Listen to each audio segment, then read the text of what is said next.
Think back to when you were in school. Sitting in that bright classroom, the fluorescent lights flickering and humming, your textbook in front of you and a blank piece of paper on your desk. You need answers. And lucky for you, all you gotta do to get them is flip to the back of the book. They're all listed, categorized, and ripe for copying. Sure, they're supposed to be there for checking your work, but what's the harm in just taking a quick peek and acing the class? If you get good grades, you'll be successful in life, right? Wrong.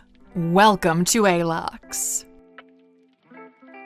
Class is easy. Traditional education systems leave most people at a bit of a disadvantage in life. That's not to say there's no value whatsoever. Obviously, education is paramount to growth and success. But one integral part is missing: learning to think for yourself. Consider this. In our families of origin, we're conditioned to think, believe, and behave in certain ways. When we go to school, we add on some new beliefs and behaviors, but largely someone else is influencing our thoughts and actions. And that can be comforting in some ways. You don't have to do any of the heavy lifting yourself and can just adopt whatever belief structures are around you. These people seem to have a good handle on how the world works and how to live within it, so it feels safer to think and do the same as these authority figures in your life. After all, the desire to fit in and belong is hardwired into our DNA. Conformity in community is partially what got us this far as the human race. And this conformity works fine when you're a kid learning the ropes of life. But when children from this environment become adults, well,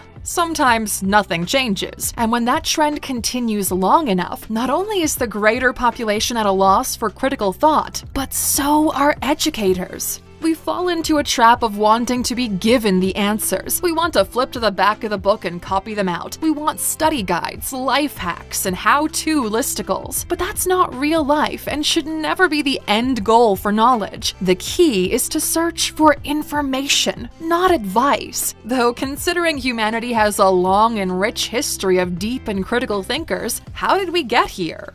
Well, critical thinking is extremely hard to teach. In fact, some would argue that it can't be taught at all, and while we disagree with that thought, we do agree it's hella hard to teach students to think critically for themselves. According to a Cambridge University study that surveyed 1,000 educators globally, 93% of teachers agree these skills are absolutely necessary to navigate today's world, but only 21% actually think their students have what's needed to develop them before entering post-secondary. And this isn't purely intellectual.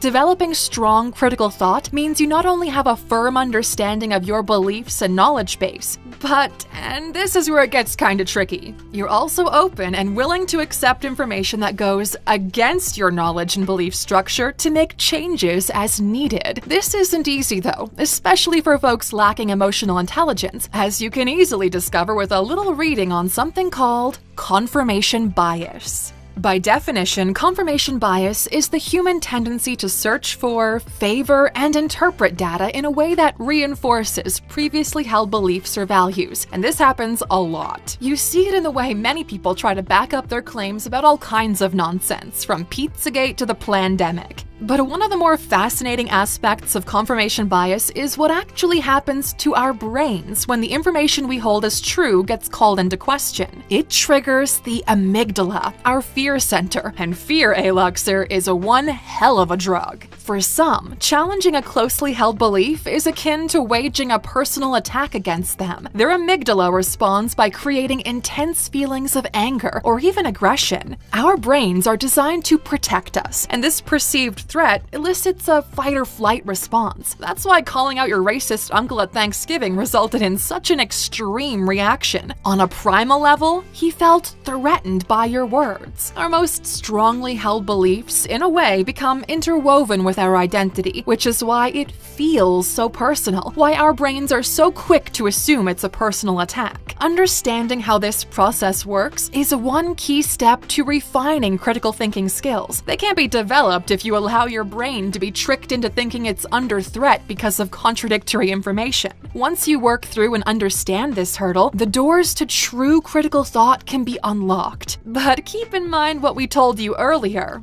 It's about searching for information, not advice. What we mean by this is seek out undiluted and uninterpreted facts and form your own thoughts and opinions on the topic. One of the many downfalls of our instant gratification society is we want things now, including understanding. But understanding isn't always something that comes easy or fast, nor should it. Most complex topics, like the ones oversimplified and misinterpreted online, require a comprehensive approach. It's not good enough to read a couple of articles, watch a YouTube video, and claim to be an expert because you've done your research. Because if that's all you did before making such a bold statement, you've literally done nothing of the sort. Research is a carefully detailed and systematic approach to studying a specific problem, issue, or concern, and then applying the scientific method to form conclusions. It takes months or even years to do this properly, so it's time to skip the pretend research and instead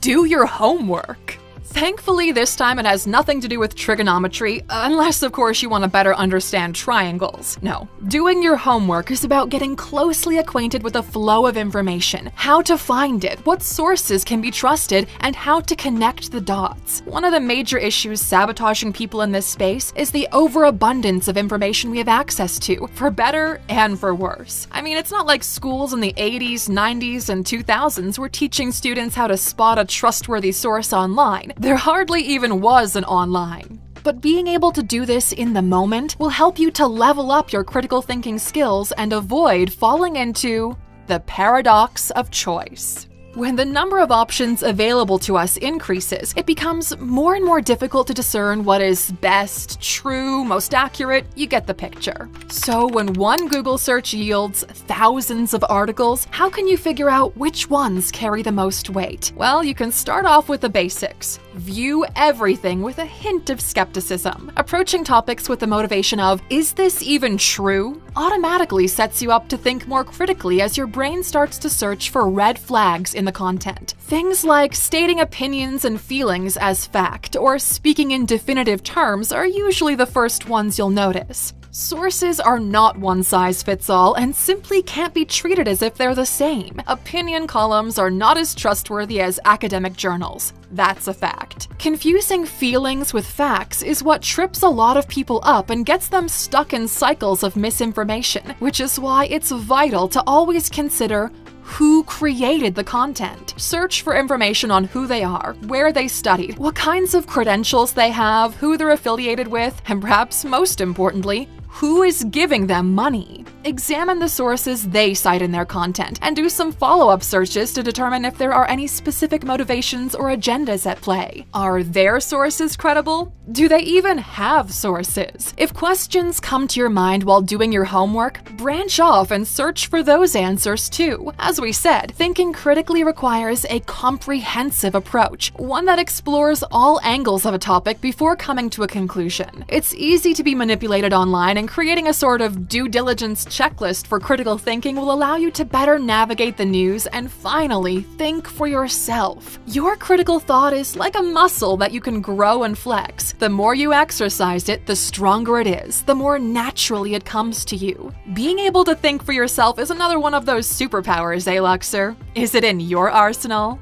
We hope you enjoyed this video today, Luxers, and gained some value with us. Are there blind spots in your critical thinking? What's something that had you fooled because you didn't have a due diligence checklist to reference? Enrich our community by joining the conversation in the comments. And as always, you know that for sticking with us until the very end, we've saved a bonus for you. The paradox of choice certainly doesn't only apply to critical thought. In his book bearing the same name, Barry Schwartz discusses many facets of why an abundance of choice is actually not the best thing for us when it comes to happiness, which, as you might be feeling, elicits an emotional reaction for many. What do you mean fewer choices is better? More is better, right? Well, that's debatable and definitely something for you to consider in your quest for true critical thought. Go to alux.com/freebook to get yourself the audiobook version for free thanks to our friends at Audible. Have a listen, spend some time thinking, and make up your own mind about it. It'll be great practice.